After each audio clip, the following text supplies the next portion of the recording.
बम बम शिवराम श्री हरि हरि। जय श्री राधे।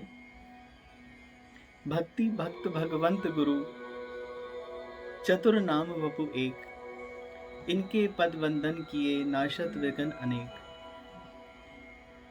जैसे हम लोग श्री ठाकुर जी का चिंतन करते हैं, ऐसे ही भगवान नित्य अपने भक्तों का चिंतन करते हैं और उनकी महिमा को उजागर करते हैं, बढ़ाते हैं। बंधु, सच्चा भक्त कैसा होता है, उनके लक्षण क्या हैं, ये हमें अपने संतों से सुनी हुई कथाओं से पता चलता है। अन्यथा हम लोग ये मान लेते हैं कि जैसे मेरे जैसे जो तिलक लगा लिया, कंठी पहन ली, वह भक्त हैं। नहीं, भक्त की पहचान कुछ और होती है। भक्त इन्हें नहीं कहते हैं। हाँ, यह चिन्ह जो हैं वे श्री ठाकुर जी के द्वारा प्रदारित हैं, उनको हमें नमन करना है। परंतु भक्त कौन होते हैं, कैसे होते हैं, उसका एक सरल और अगर एक वाक्य में मैं कोशिश कहूँ बताने में, तो भक्त वो होता है जो अपने सत्कर्मों को, अच्छे कर्मों को तो छिपाता है और अपने कुकर्मों को यानी गलत कर्मों को प्रदर्शित करता है, बताता है। परंतु अभी हम में ऐसी निष्ठा नहीं है। हम जो अपने अच्छे कर्म हैं वो सबको उजागर करते रहते हैं और जो अपने बुरे कर्म हैं उन्हें छिपाते रहते हैं।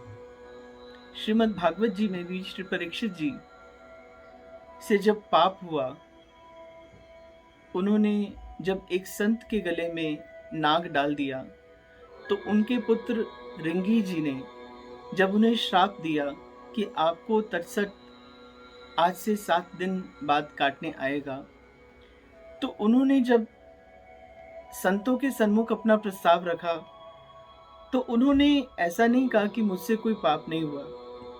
उन्होंने कहा, जबकि सबको उन्होंने अपनी प्रजा को मिलकर बताया कि मुझसे यह पाप हो गया है। तो कहने का अर्थ है कि भक्त जो हैं उनका प्रथम लक्षण ही ऐसा होता है। भक्तमाल जी में श्री नाभा जी कहते हैं, सदा रहे अपन को दुराए, यानी जो अपने आप को बहुत छुपा कर रखते हैं, प्रदर्शित नहीं करते हैं। आज भी हमारे ब्रजधाम में, वृंदावन में ऐसे अनेक संत हैं जो भगवत प्राप्त संत हैं, परंतु वो कभी अपने उस भक्ति का, अपने उस प्रभु के मिलन का प्रदर्शन नहीं करते हैं। वे उसको छिपा कर रखते हैं, बिल्कुल वैसे ही जैसे आप और मैं, हम लोग अपने धन को छिपा कर रखते हैं, वैसे ऐसे ही आज एक भक्त की कथा हम सुनेंगे, जिनको श्रीमद् भागवत जी में वर्णन आता है। स्वपच वाल्मीकि। बंधु, ये वाल्मीकि वो वाल्मीकि नहीं है जिन्होंने रामायण लिखी है, वे सतयुग में थे। ये द्वापर के और वो भी स्वपच कुल के हैं, यानी जिसे हम लोग SC शेड्यूल कास्ट बोलते हैं। ये जो भक्त हैं, इनका चरित्र आज हम सुनेंगे। जैमिनी अश्वमेघ यज्ञ जब पांडवों ने करवाया, तो पांडवों को थोड़ा अभिमान था। किस चीज़ का अभिमान था? क्योंकि अभी अभी विजयश्री प्राप्त हुई है, कौरवों को जीता है।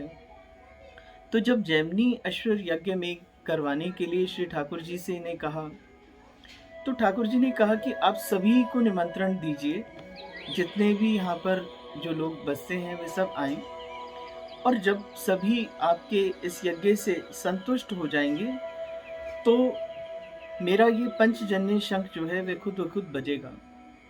ऐसा ही हुआ, सबको निमंत्रण हुआ, सब आए, परंतु सबको निमित्त रूप से जो दक्षिणा थी ब्राह्मण को, और वो सब कुछ वैसे ही विधि पूर्वक हुआ, परंतु भगवान श्री कृष्ण का शंख अभी भी नहीं बजा। ठाकुर जी ने अपने पांडवों से कहा कि देखो, मैंने आपसे कहा था कि जब सभी संतुष्ट हो जाएंगे तो ये शंख अवश्य बजेगा। निश्चय ही कोई ना कोई एक ऐसा अभी भी भक्त जो है आपके यहाँ पर, जो अभी इस यज्ञ में निमंत्रित नहीं हुआ, वह नहीं आया, उसको आपने सम्मान नहीं दिया है। सब हैरान हो गए कि हमने तो सभी को निमंत्रण दिया है। तो बंधुओं, ठाकुर जी ने अपने पांडवों को, जो अपने सखा समान मानते हैं ठाकुर जी, उनको समझाते हुए कहा कि आपको लगता है कि भक्त को पहचानना बहुत सरल है। हमने जब सबको न्योता दे दिया, सब आ गए, तो हमने उन सबको खिला पिला दिया और भक्त जीम गए? नहीं। श्री ठाकुर जी ने पांडवों को कहा कि भक्त की पहचान कुछ और होती है। आप थोड़ा विचार कर कर देखो कि कहीं ऐसा तो नहीं है कि कहीं आपसे कोई एक भक्त छिप गया हो जो नहीं आया हो। विचार करने पर उन्हें पता चला कि एक स्वपच है, यानी एक ऐसा, अगर सरल शब्दों में कहें तो एक ऐसे कोई जमादार कुल के हैं जिन्होंने अभी इस भोजन को स्वीकार नहीं किया। ठाकुर जी ने कहा कि वो ही मेरे परम भक्त हैं। अब देखिए, यहाँ पर कथा आगे सुनने से पहले हम एक बात अच्छे से जान लें। हम अनेकों बार भक्तापराध कर लेते हैं जाने अनजाने में, और संतों के मुख से ऐसा बारंबार दास ने सुना है कि हम भक्तापराध से कैसे बच सकते हैं। हम भक्तापराध से केवल और केवल एक ही दृष्टिकोण से बच सकते हैं, और वो क्या है? जब हम अपने को अभक्त और दूसरे को भक्त मानेंगे तो हम बच जाएंगे। फिर दोबारा कहूँ तो अपने को अभक्त और दूसरे को भक्त मान लें, पर आजकल ऐसा नहीं होता है। हम अपने को तो सबसे बड़ा भक्त मानते हैं और दूसरे को अभक्त मानते हैं, दूसरे को भक्त नहीं मानते हैं। इसलिए हमारा दुराचार निरादर हो जाता है।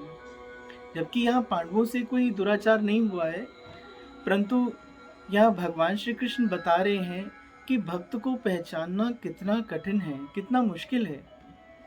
आज भगवान ने सभी पांडवों को आज्ञा दी कि जाओ, जाकर उच्च स्वपच वाल्मीकि को निमंत्रण दो, और वे आएंगे नहीं। आपको थोड़ा निमंत्रण के लिए उनसे आग्रह प्रार्थना करनी होगी तो वो आएंगे। अब क्या था, श्री भीम जी गए, अर्जुन जी गए, युधिष्ठिर जी गए वहाँ उन्हें लेवाने के लिए, निमंत्रण देने के लिए। तो उन्होंने कहा कि मैं तो बहुत स्वपच हूँ, मेरे में तो ऐसा कोई गुण नहीं है, तो आप मुझे निमंत्रित क्यों कर रहे हैं? आप मुझे निमंत्रण मत दें।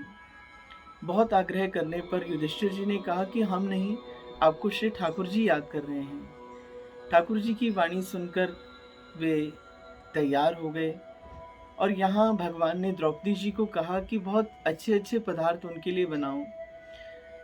मेरे वो ऐसे परम भक्त हैं कि अगर वो संतुष्ट नहीं हुए तो मेरा पंचजन्य शंख नहीं बजेगा और तुम्हारा यज्ञ अपूर्ण रह जाएगा। द्रौपदी जी ने बंधुओं बहुत सुंदर, बहुत अच्छे व्यंजन, मिष्ठान, अलग अलग तरह के भक्ष्य योग्य योश्य, अलग अलग तरह के उन्होंने मिष्ठान जो हैं वो तैयार किए हैं। अब जब वो सब तैयार हो गए, तो जब अगले दिन वे भक्त आए, अब तैयारी भी की होगी द्रौपदी जी ने, काफ़ी देर रसोई की होगी। जब वो भक्त आए तो वो भक्त ठाकुर जी को प्रणाम कर कर भोजन पाने लगे। भोजन पाने लगे तो उन्होंने देखा कि ये तो ठाकुर जी की महाप्रसादी है, इसमें मुझे पदार्थ दृष्टि नहीं रखनी चाहिए। ऐसा ही उन्होंने किया कि अलग अलग तरह के जो खीर, भात, पूड़ी, हलवा, इन सबको एक ही जगह मिक्स कर दिया, और मिक्स करके वो पाने लगे। अब जब वे पा रहे थे, पानी के बाद भी शंख नहीं बजा। श्री ठाकुर जी को सब देखने लगे कि अरे, इन्होंने पा भी लिया तब भी शंख नहीं बजा, ऐसा क्यों हुआ? तो भगवान ने कहा, जरूर किसी न किसी आप में से किसी से कोई भक्तापराध हुआ है। सबसे पूछने पर पता चला द्रौपदी जी के मन में एक छोटा सा भाव आया था, जो द्रौपदी जी ने बड़े सरल शब्दों में उन्हें कहा कि भगवान, मेरे मन में ऐसा भाव आया है, हालांकि आप बताइए ये पाप है या नहीं। मेरे मन में आया था कि मैंने इतनी इतनी जैसे मेहनत से और इतने हृदय से, इतने भावों से इनके लिए भोजन तैयार किया, और इन्होंने क्या उसका एक भात सी बना दी, एक हलवा सा बना दिया और वो पा लिया, और उसे अलग अलग करके नहीं पाया। और कोई मिष्ठान और उसकी कोई अलग अलग खाते तो तारीफ करते, ऐसा कुछ नहीं कहा। तो मेरे मन में ये भाव आया था। भगवान ने तुरंत द्रौपदी जी को कहा कि आपसे ये बहुत बड़ा अपराध हुआ है, ये भक्त हैं, आप जबकि इन्हें पवा रही हैं, तब भी आपकी पदार्थ दृष्टि है, और ये भक्त इतने उच्च कोटि हैं, ये पा रहे हैं तो इनके दिलो दिमाग में इसे पदार्थ नहीं समझ रहे हैं, ये इसे प्रसाद समझ रहे हैं, इसलिए इन्होंने इस प्रकार खाया। द्रौपदी जी ने क्षमा मांगी, क्षमा मांगते ही शंख बज गया बंधुओं। तो कथा का सार इतना ही है कि भक्त को पहचानना बहुत कठिन है। हम प्रभु से यही प्रार्थना करें, हम कुछ भी करें या ना करें, परंतु हमसे कोई भक्तापराध ना हो जाए, ऐसी सावधानी अवश्य बरतें। और ये कब होगी? फिर वही बात, खुद को जब हम अभक्त और दूसरे को भक्त मानेंगे। जब हम सबको भक्त मान रहे हैं और खुद को अभक्त, तो हमें अभिमान नहीं होगा, हमसे पाप नहीं होगा। इसलिए भक्त वत्सल भगवान की जय हो। बम बम शिवराम, श्री हरि हरि।